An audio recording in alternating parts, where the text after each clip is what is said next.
Hi guys, it's me, Trudy Lee. How you doing?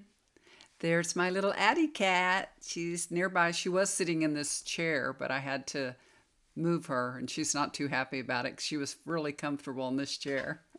I'm like, gotta move, little kitty cat. Poor baby. She'll settle down in a minute. Today, I wanted to talk to you guys about my experience with panic attacks because I know that a lot of people are, going through this. I know my brother's going through a lot of that. My sister has panic attacks too, and I have had panic attacks.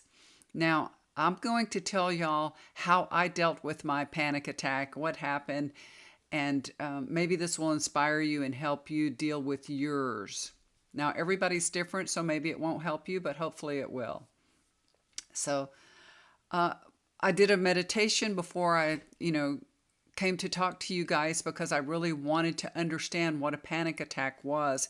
And this is what I was told and shown that panic attacks are caused by fear, known or unknown. Okay.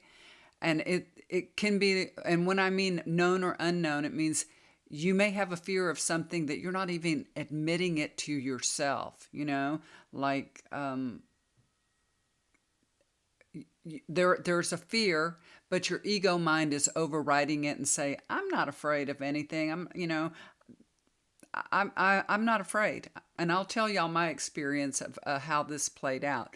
So your ego mind is like, I'm not afraid of nothing. There's nothing wrong. There's nothing that scares me. But your emotional side is like, oh, yes, you do. There's something for you to be afraid of. And it kind of like sounds an alarm.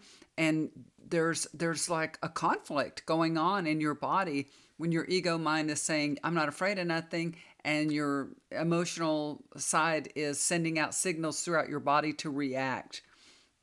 So you know, if you've had a panic attack, you know how this feels. It's a terrible feeling. Your body is screaming that, hey, the house is on fire. You need to run. And you start shaking uncontrollably, and your heart is racing. It's a terrible feeling. You feel like you're about to die. It's terrible. The first time that this happened to me, I was in my very early 20s, I believe. It was 1985. My husband's from Iran, and that was during the Iran Iraq War in 1985. We already had three children by then, and we decided we were going to go take a trip to Iran, even though the war was going on. But I felt safe that my husband would not endanger his family, and his family also gave us the green light to come. So I thought, we're going to be safe. We're going to be fine. There's no reason to be upset. My mother didn't want me to go. She was really against us going because she was afraid that I wouldn't be able to come back, that for some reason I'd get stuck over there. Um, so we went. We didn't bring my oldest daughter because she was in school and we planned to stay there for 3 weeks. So my family and friends were taking care of our oldest daughter because she had school for 3 weeks. So that was really hard being separated from her because I'd never been separated from her before. And I didn't, really like doing that or want to do that. But also, I knew my husband hadn't gone to visit his family in many years, and our kids are growing up without knowing any of his family at all. And it really wasn't fair. So, in light of things, I decided to make that journey with him and go to Iran, and we did that. So we were there for a few days, and of course I had to cover my hair and, wear this jacket. It was very thin, but it was long sleeve. You couldn't show your arms, your legs, or anything. So I had pants on and a jacket and a scarf. After we had been there for a number of days, we decided we were going to, well, they decided, I didn't decide, they decided we are going to go visit a family member that lived on a military uh, base. And it was quite a nice little ride. I remember it took a while in the car, and we were all riding. Um, my husband's father was driving us there to meet with, I don't know, I don't even know who it was anymore, you guys. I'm sure it was like a cousin or something. and we were going to the military base. As we had drove in the car, I had let my scarf just fall down around my shoulders because my hair was long, just like it is now. It was long, and having that scarf on was very uncomfortable. It was hot in the car, and it was summertime, and I had just let the scarf fall back because we're in the car, we're by ourselves, nobody's around. And his family isn't religious. They weren't covering themselves or anything, so it wasn't no big deal. Nobody expected us to be covered that was in his family. But once we started to approach the military installation, his father started screaming at me to cover my hair. He started yelling in Farsi. Of course, my husband said, you need to put your scarf on, put your scarf on, because we were driving up to this military installation. Well, so I did, I put my scarf on. I wasn't worried. I was just trying to go with the, flow and do whatever I was told to do. We get up to the military installation, and there are men with machine guns everywhere. I'd never seen anything like that. They were all ready, like, to shoot somebody. And, but I was, my ego mind was, yeah, no big deal. Nothing. That's just how it is. I don't care. It's not bothering me at all. It looked like a movie, really, but I was just trying not to be bothered by it. And we get inside the people's home, and they always would sit people on the floor. So we were all, we had pillows and stuff like that, and a big tablecloth. And because when there's a whole lot of people, there's not enough furniture. There's not enough, and they gather in huge groups. There's not a table big enough for everybody. So they put everything on the floor, and then everybody sits around, and then there's enough room for everyone. But it's not comfortable if you're in a dress. Let me tell you, I don't know how these ladies do it because it is not comfortable. And you're just like, where do I put my legs? How do I sit? I can't sit cross-legged. I can't sit Indian style. I got a dress on, so it's not comfortable. Well, you guys, I had a full blown panic attack. A full blown. At that time, I had no idea what was going on. All of a sudden, I started shaking uncontrollably. I mean, shaking. And my husband was like, "What's wrong with you?" And I'm like, "I don't know." And I just started crying, y'all. I started shaking. I started crying. And I just had a meltdown, a complete meltdown. And I was in my early 20s. Back at that time, people, at least in my world that I lived in, I hadn't heard of panic attacks. I didn't know anything about a panic attack. I don't think it was, we didn't hear about them as much as we do now. Like, it's very common for people to have panic attacks now, but back then, it wasn't really widely known. So nobody knew what was happening to me. They took me to another room, and they put me by myself in another room with my husband, and he's trying to comfort me. And, it took a while. It did take a while. And he was like, "You're embarrassing me." And I'm like, "I'm sorry." He was so embarrassed at my behavior, but I honestly, I didn't have any control, and I didn't know what was happening. So that was the first time that I had experienced a panic attack. And it did subside after a while.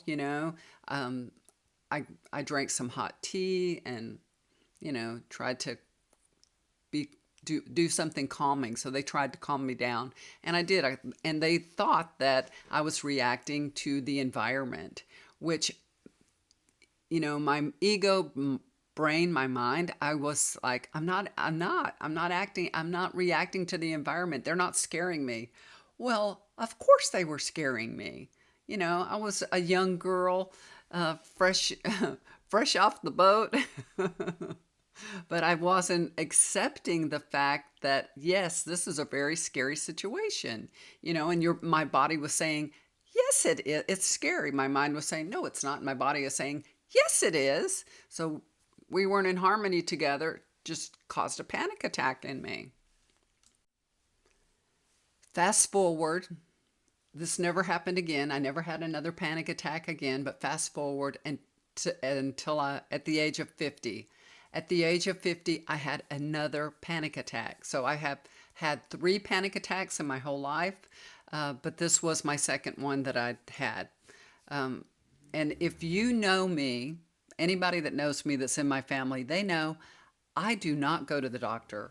The only way that I will go to the doctor is if I'm bleeding or unconscious. Otherwise, I stay away from doctors. People, they'll say, "Well, who's your doctor?" And I'm like, "I don't have a doctor. I don't go to doctors." Well, of course, when I had my babies, I had to go to a doctor then because, I had to.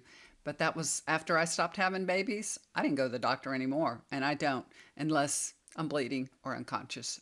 And thank goodness I haven't been unconscious. And I did split my head open one time and had to go to the emergency room, but my head was bleeding. So, yeah, I got some stitches. That's when doctors are needed and wanted in my book. Okay. So, this day happened. I started feeling shaky. I started feeling really shaky, and I can tell you that my thighs were quaking. I can remember I could not hardly take a step. I felt like I was about to fall down. I was having a full blown panic attack, and you get that adrenaline rush, and it feels like you need to go run, and my husband was like, sit down, and I'm like, I wanted to walk around, I wanted to move, and he wanted me to be still, and I was just like shaking, and the stiller I was, the more I would shake. And I mean, I was just freaking out so bad. I was like, just take me to the hospital. And for me to ask to go to the hospital, it's got to be pretty bad, really pretty bad. Now, again, what happened to me, I didn't understand it at that time. But now I can completely understand what was going on with me. So I had turned 50 years old. My father died. He got cancer when he was 53 years old, and he passed away. I think he might have been 54 when he passed away. But anyway, he was very young when he passed away of cancer, and he passed away really quickly. So he was diagnosed and gone. It's so quick. It was really, really quick. It might have been 54. But I didn't understand that turning 50 was going to have an impact on me mentally. So, I'm okay. When I turned 30, it impacted me. I mean, I was just like, totally, what am I doing with my life? Why am I here? I had all these questions when I turned 30, but now when I turned 40, nothing. When I turned 50, there's nothing. I'm living the life. I know what I'm doing. I thought. And but every fiber of my being was like, you could get cancer and die too. Maybe you're going to die in your 50s too. That's what was going on. I was having this rage going on in my body that I was fearful of getting older, and I was having this panic attack. Well, I go to the hospital. They bring you in the room, they get your blood pressure, hook you up to an IV. Just I'm just sitting there waiting for hours and hours and hours, and then panic attack has subsided, has gone, and they're like, "You're okay, you can go." Follow up with your doctor. I'm like, "I don't have a doctor. What are you talking about?" So I was fine. I just left and I was fine. I didn't know what happened. I'm like, God, I don't know what happened. I did not enjoy that. And I was very fearful that it was going to happen again. I really was. I was like, oh my gosh, I hope this doesn't happen again. It had made a big impression on me because now, you know, I know what a panic attack is at 50 years old. Now people are having panic attacks left and right. I've heard of that, and now I'm worried about it. Now I'm putting it out there in the universe. Okay, I don't, this is, I don't want this to come back again. I didn't enjoy this. I didn't like it. And I was, afraid that it was going to come back again. Well, yeah, that's what happened. A few weeks later, another panic attack. I couldn't believe it. I was like, I felt it coming on, and here it came full blown again. Go to the hospital once again. I get to the hospital, preliminary, they take your blood pressure and all that before they put you in the back. First, they call you up there and get your weight and your blood pressure, and then they'll put you back in the emergency room, and then the doctor comes in. Well, they had just taken my blood pressure, and I said, I have to pee. And they're like, they didn't really want to let me go to the bathroom by myself. And I'm like, I got to pee. I'll be right back. And I went into the lobby and went to the restrooms, the public restrooms in the lobby. When I went into the restroom, after I went to the restroom, washing my hands, I looked at my face in the mirror, and abruptly, the panic attack stopped. I mean, my body it was like chattering. It was vibing, you know what I mean? And it just done. It was finished. It was the weirdest thing. I'm like, oh, I'm okay. I am okay. So I walked out there and I told the nurse, I'm leaving, I'm okay. And she's like, you haven't seen the doctor. You shouldn't leave. And I'm like, I'm done. I don't want to see the doctor. I'm fine. I'm done. I'm going. And my husband's like, are you sure? And I'm like, I'm sure. I'm positive. So I left. And I said, that's not going to happen again. I am never going to experience that again. I am going to be healthy. I'm going to eat healthy, and I'm going to be healthy. And so I started cleaning up my diet. I started, I've always been a cereal dieter, you guys. So now y'all know I'm doing keto and all that. And I even have to take a break from that now and then. But I used to really, I used to yo-yo diet all my life. So I decided I'm not going to diet. I'm just going to eat healthy. No more, and no more sugar. I'm taking sugar out of the sequence. Even back then, I knew that sugar's not good for you. So I stopped eating sugar and I started eating really healthy. And I didn't lack in calories. Like I didn't try to hold back the amount of food that I was eating. I was like, if I gain weight, I gain weight. I have got to be healthy. So that was my mindset. I'm going to be healthy. That's it. Even if I gain weight, I'm going to be healthy. I'm going to eat healthy. And that's what I did. And I have not had a panic attack since then. So this is my belief that the energy that you put forth in the universe truly does matter. It echoes back to you. I 100% believe, 100%, that I had control on my panic attacks. You know, And with that belief, putting it out there and believing in that, I haven't had a panic attack. That was over 10 years ago, and I have yet to experience another one, knock on wood, because I don't want to. And I decided that that wasn't going to be part of my life. So, you can take control of your health and of your beliefs. And whatever that you agree to believe in is your reality, because we all have free will, right?